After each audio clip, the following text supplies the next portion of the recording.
the sport, and I'm excited to see. I mean, of all the things in the World Cup, that's probably like the least exciting of them. But when the World Cup is all over, that's going to be great because there's going to be a re-reckoning of it. Absolutely. It's also go ahead. And it's the thing I've been looking forward to the most. I mean, it's of the people that we know. I mean, obviously you're talking about the Nielsen people. Of the people that we know, like 9 out of 10 people that I know on Reddit or whatever that are soccer fans went and saw that game at a bar, or at a viewing party or something. The Portugal game at least. And so, yeah, it's exactly that. Yeah, and for me, it's also the fact that it's not just so many people that are paying attention to it by choice, but it's the old models that are being forced to pay attention to it because of its popularity in like you said, Josh, online and in watch parties. So you have guys like the USA Today who never cover soccer that are being forced to cover it because it's so relevant. You have anecdotally, I don't listen to sports radio, but I've heard from multiple people here in Seattle. There's a couple of radio stations that kind of make their money on being old school sports guys, baseball, football, and actively making fun of soccer and calling it commie kickball and all that stuff. And those same guys are covering the World Cup and talking about how tomorrow's game is so important because they have to, because it's being forced on them because it's so relevant to their listeners, and they're being forced to move forward. We have old media that is just having to deal with the fact that this is the wave of the future. You talk about 15 to 17-year-olds being at a watch party at a movie theater. That's great. Those are the ones who are changing things. Those are the ones who there were 4 of them 2 rows ahead of me who were all wearing Ronaldo jerseys, and they were punks. Well, but beyond that, and there is certainly an Olympics effect going on here, where a lot of these people, not necessarily most of them, maybe most of them, but I don't know, won't pay attention to soccer unless it's big events like the Champions League final or when the World Cup comes back in 4 years. And that's fine. That's not going to happen for everybody. As we know, from you, Pete, this is how you got into soccer 4 years ago, basically. Absolutely. And that's all is happening again on a much grander scale than it happened even 4 years ago. Yeah. And there's a lot of infrastructure. Okay, so like the Winter Olympics happened, and people are like, wow, curling's cool. And then the Winter Olympics is over, and curling is out of your life. Yeah. Because there is no curling anywhere else. Like, we're not Canadians. It's not something that's like, on TSN all the time. Mm-hmm. Actually, I wish Dennis was here. He could tell me whether curling's on TSN all the time. But no, it is, because I watch Canadian streams a lot. Yeah, but so you watch Canadian streams of curling? No, I watch Canadian streams. How bored are you? I watch Canadian streams of basketball and they advertise curling. Okay, but yeah, so I think you're right. A lot of people are gonna kind of fade away, but a lot of them are not, because there's an infrastructure, and I think for people who are in cities that have MLS or NASL or USL teams, I don't know what percentage of them it is. We're going to be converted, but it's going to be some of them, and it's going to be something that sticks, and I think it's going to be a net huge change in the way that we discuss the game. I mean, even just the fact that people know how to talk about the game a little bit. Like, my mom asked me about a 4-2-3-1, and I was just like, you want to talk about formations? Like, yeah. That's the point at which I tell my mom, no. Let's not have that conversation. You're going to get bored in like 10 seconds. My future father-in-law has gone from being all Seahawks all the time in the short 2 weeks that the World Cup has been on. He texts me daily questions about like formations and how teams work and what's going on with this one particular team. He actually got confused and thought that today was the U.S. game and called in sick and sent me a text and was like, why the hell am I watching Iran instead of the U.S.? And he's asked me about going to a Sounders game when the World Cup is over. So he's 65, I mean, like, it's... I feel like it might sound a little hyperbolic, but I really feel like tomorrow is one of the most important games in American soccer history. And it sucks that it's at 9 a.m. on the Pacific Coast on a fucking Thursday. Yeah. Well, I don't know about you. I know my office just said either come here and watch the game or come in at lunch. So Yeah. It's I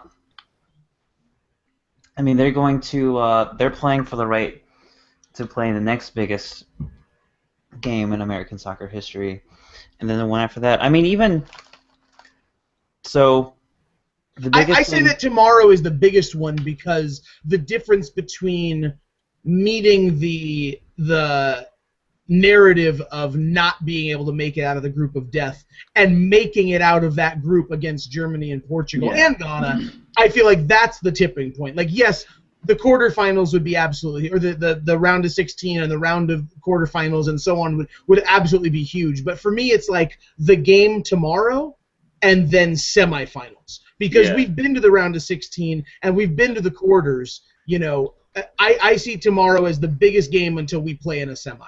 And it also really helps that it's against Germany for a lot of reasons. Totally. But, you know, that it's the Germans. Everybody knows the Germans are real good at soccer, and they're Germans. So, you know, there's all the weird cultural baggage of them trying to take over the world and shit.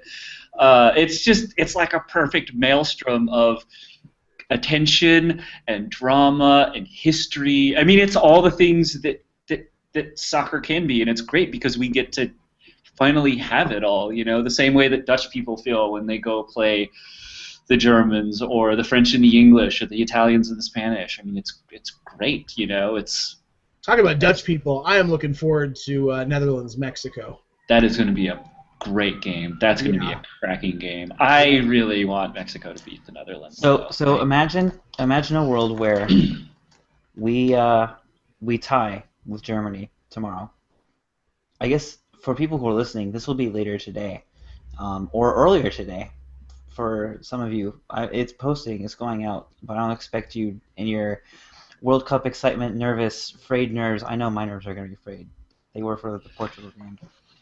You know what you need to do, Ian? You just need more clickbaity names for these podcasts, like 10 things you have to listen to before the U.S.-Germany game. Yeah, if I do that, I'm going to have to kill myself. Ian makes 7 pizza rolls. You'll never believe what happens next.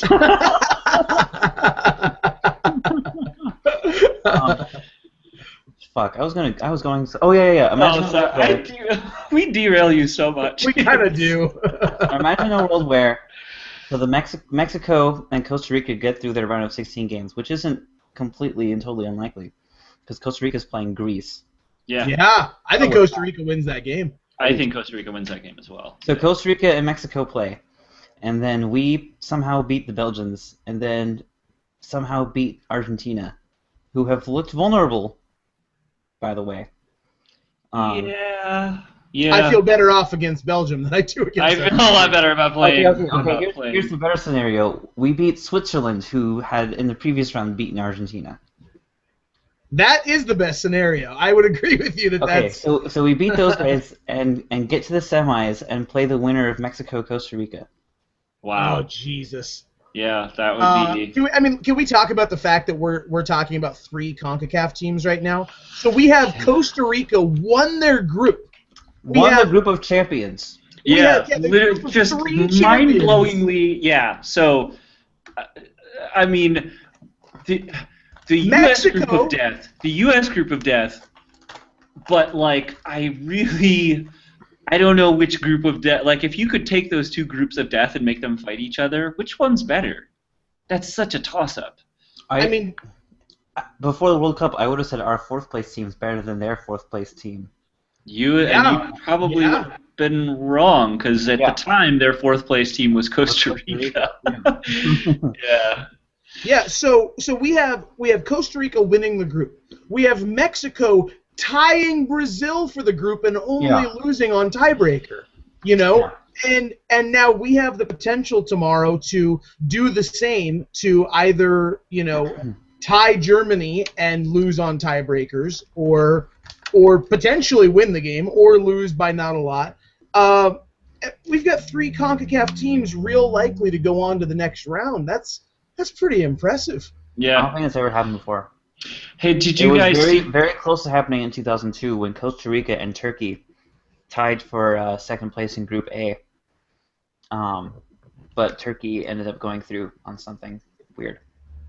Did you guys see the interview with Javier Hernandez where he was talking about CONCACAF and he was saying, like, look at these teams, you know, like nobody gave Costa Rica a chance, and you know, because the reporter was basically saying, like, well, you guys had a hard time in qualification. He's like, yeah, because CONCACAF is really good. Like, look at how the U.S. is doing. Look at how Costa Rica is doing. Like, everybody thinks we just stroll through. Like, it's a really tough confederation. It's not easy, and people who minimize it don't know anything about how good these teams are. And I was like, that's a good point. Yeah, like, there are a lot of really good teams in this conference. They also sucked in qualifying, but you know, it wasn't like nobody was just rolling over and being like, oh, it's Mexico, I guess, you know, we just hope we don't lose 3-0. You know, like it's very difficult. So I was really happy to see him saying that. You know, as the somebody thing that's really hard about CONCACAF is you have to go play your away games in Tegucigalpa and San Pedro Sula and Costa Rica. Yeah. Those really steamy Central American cities that really suck and Columbus. ass. Terrible. Jesus. Listen, animals. I actually have to get going pretty. I was a little disappointed in Honduras for really. They played Switzerland in Manaus today and lost to Switzerland, who, I don't know, Switzerland's up in the mountains, I guess, and I can't imagine they have too many steamy days up there. But whatever. I gotta get going, guys. But I want to bring up one more World Cup point before I go. The lack of vuvuzelas this time has really made me jealous of the fans that have songs that they get to sing rather than just chanting USA or I believe that we will win. Yeah. And not in the style of, but in the understanding and same relevancy, I want a song like RSL's. It doesn't have to be that style. It doesn't have to be written by that guy. I want a song that you can hear echoing around the stadium that gets the U.S. team and the American Outlaws pumped up. We need something more than what we're doing right now. We'll figure it out. We might figure it out. When you look at some of the clubs, all those South American countries are doing is just the Vamos chant. No, there are songs. Yeah, there are like. I know they're okay. Argentina, they broke out into like a 4-minute song today, and that was really cool. But like a lot of like Colombia and Chile, they sing the Vamos chant like 10 times a game. Yeah, I've heard at least 6 to 8 teams, South American or not, whether we hear it from the Europeans. I want a fucking song. That's what I'm saying. Yeah. It'll come with time. It'll come with time. I think we need to get the club teams to come up with a slightly more varied songbook, because even the club teams that have a big songbook, they go back to the well a lot. Like a lot. Like to the point where sometimes I'm like, really? We did this like 10 minutes ago. Yeah. So I think a lot of it also. I want a professional songwriter. The reason that RSL's song works so well is because it's written by a musical professional who set out to write a catchy, short, easy to understand song, and it really succeeded. And I know they pump that in, but there are people actually singing it too. And I would love to have someone make that happen. Yeah. Argentina in particular has always, when I lived down there, like the soccer chants are like 5 verses, and everybody knows. I mean, and it's a cultural thing, and the thing is, once you get somebody into the habit of doing something other than chanting like the 2-syllable name of the team or like of the things that all of our respective clubs and the national team support all do. Once you get people out of that mindset just a little bit, like, it's really intoxicating and it's really fun. I think it just needs to be somebody. You're right. You just need to get somebody to write one, and then the floodgates will open. But totally. Yeah. By the way, I do have a happy ending to the guy who thought Landon Donovan was a robot. After the game, he turned to me and said, "You know what? I can understand why people really love soccer." So I was like, That's great. Yeah. I saw the Mexico in Mexico Croatia. The puto chant was like so loud. I mean, so loud. And you heard the little controversy about Well, FIFA. FIFA's okay with it, so Yeah, that's- FIFA was going to censure them and then realized that it's apparently a word of many, many values and meanings and all. See, when I first learned that word playing on an Urban Stars soccer team when I was 13 years old, I did not think it meant what they say it means. Yeah. So, Yeah, I don't know. Mexican slang and I are not well acquainted, but Yeah, on that awkward note, I'm gonna get out of here. I think we should all get out of here. You want to just call it? Let's call it. This has been a very tangent-free one. This should actually. I felt good. Should we make some bold predictions? Because we do have actually I already said games that happening. we're this going weekend. up 3-0 by the 18th minute tomorrow. That is okay. That's we'll- really for you. bold. That is bold. That is really, really bold. Okay, I'm going to go U.S. only loses by 1 but still goes through. That's not actually that bold. I'm going to go with...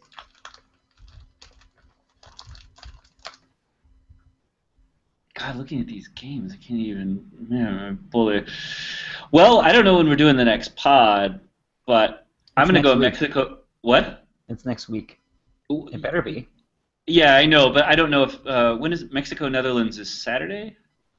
Yeah, that'll happen between now and then. Yeah, I'm gonna go Mexico 3, Holland 1. Ooh, that is bold. That is bold. Yep. All right, I'm gonna wrap it up by making it's a bold prediction, but it's one that I believe in. I'm gonna say U.S. 2, Germany 1. Wow. Do you believe you believe that? You believe that, Lee?